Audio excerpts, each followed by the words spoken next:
राजकारणात रंगली वटपौर्णिमा. 10 जून रोजी वटपौर्णिमा साजरी होत आहे. सत्यवान व सावित्री यांची संसार कहाणी वटपौर्णिमा साजरी करून कायम स्थापित केली जाते. जन्मोजन्मी हाच पती मिळावा म्हणून महिला पांढरा धागा वटवृक्षाला 7 वेळा फेरे मारून बांधतात. विवाहामध्ये होम हवन करताना 7 फेरे मारले जातात, पण ते एवढे मजबूत नसतात. कारण सावित्रीने यमाने सत्यवानाला नेले असताना आपल्या पतिव्रतेच्या जोरावर यमाकडून आपल्या पतीची सुटका करून घेण्याचे सामर्थ्य वटवृक्षामध्ये दिसले. यमाने पतिव्रतेपुढे हार मानत सत्यवानची सुटका वटवृक्षावर केली. त्यामुळे सावित्रीने वटवृक्षालाच एक प्रकारे बंधन घालून आपले सौभाग्य वाचविले.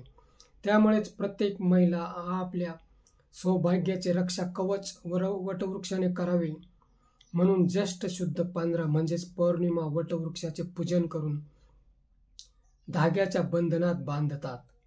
आपली संस्कृती अशा अनेक धाग्यांनी एकमेकांत गुंफली आहे, त्यामुळे त्यांची जपवणूक होणे गरजेचे आहे.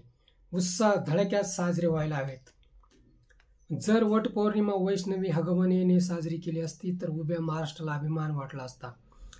हगवने वैष्णवीसाठी यमराजाला साकडे घालण्याची कोणतीच शक्यता नाही, कारण वैष्णवी त्यांना कुबेराचा खजाना वाटली. जेवढी लूट करायची तेवढी केली, नंतर तिचा काटा कायमचा काढला गेला. आता वकील, पोलीस, सामान्य लोक कायदा काय करायचे ते करतील, परंतु सत्यवानप्रमाणे वैष्णवी पुन्हा येण्याचे कोणतेच संकेत नाही.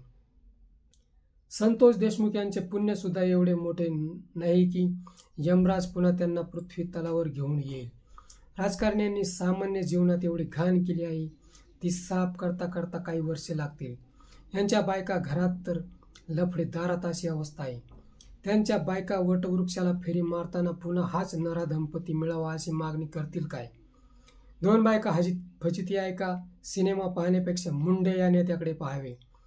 पोरं खांद्यापर्यंत वाढली आणि यांची भांडणं कोर्टात. वटवृक्षाने आपला सर्व पाहुणचार यांच्या पदरात सोडावा असे वाटते काय?